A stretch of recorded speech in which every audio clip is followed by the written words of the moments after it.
Chapter 16. You Never Know. After Halloween, the weather turned cold. The natural beauties had never experienced winter. Whenever I saw them, they were shivering. So was Minnie. Since they'd be on their way to Florida soon, Cousin Howie said it didn't make sense to buy winter clothes. I kept thinking that if they were that cold, they'd leave New York and head south before their 6 weeks were up.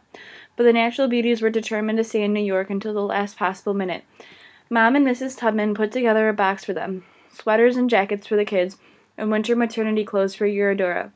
She was growing now. You could definitely tell she was pregnant. Fudge loved putting his hands on her belly. There's really a baby inside? Yes, Eurodora said. Just like a panda. Not quite like a panda, Eurodora said. Panda babies are only as big as a stick of butter, but when they're born, my baby will be at least 6 or 7 pounds. You remember Tootsie when she was born, don't you? I didn't like her, Fudge said.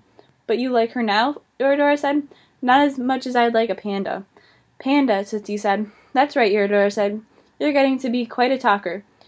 And she wasn't the only one. I can talk too, Minnie announced to the natural beauties. We know you can, Flora said. But you don't have to, Fauna said. Because you have us, Flora said.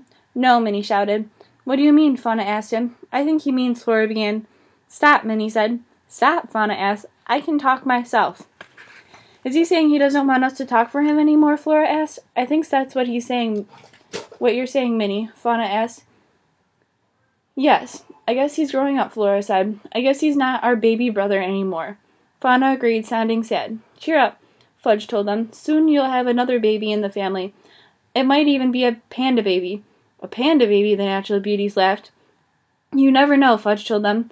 Mrs. Little had a mouse. She named him Stuart. Fudge had his first loose tooth. Bottom front, he's planning on collecting big time from the tooth fairy. He's been wiggling his tooth loose for weeks. He was still wiggling it at our farewell dinner with the Howies. Mom invited Olivia Osterman too, so the three heroes could have a reunion. But Minnie was more interested in Uncle Feather than a reunion. He took off for Fudge's room right away. I was glad to see Cousin Howie follow him. Once the natural beauties found out Olivia Osterman had been a Broadway star, they wanted to hear everything about her life on stage. New York is a magical place, she told them. It's a city where your dreams can come true, where a girl can become a star overnight. That was enough for the natural beauties.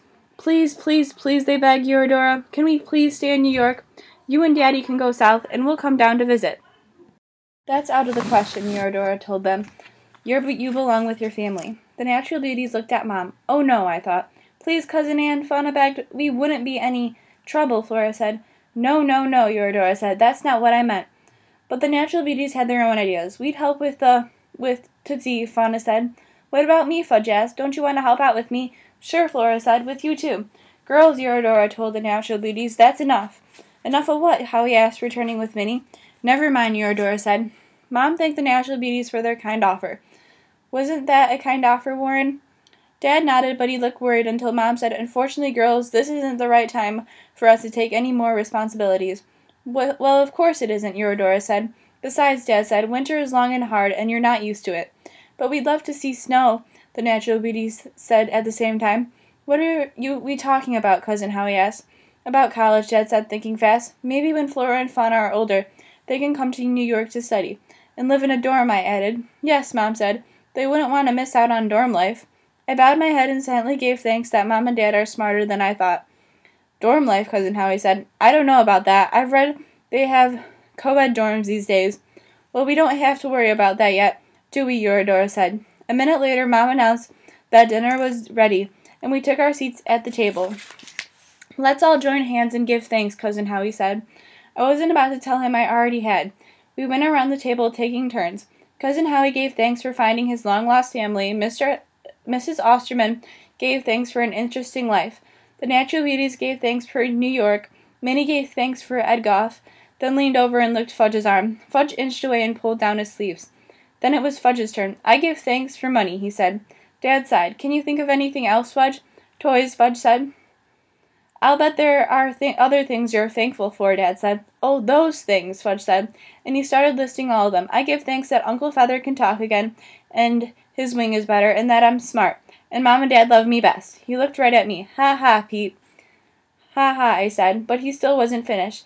And I give thanks for a monster spray, and for my teacher, William, and Grandma, and Buzzy, and Richie Potter, and he went on, but I turned him out and thought about all the things I am thankful for. Not that I say any of them out loud in front of the Howies or anyone else.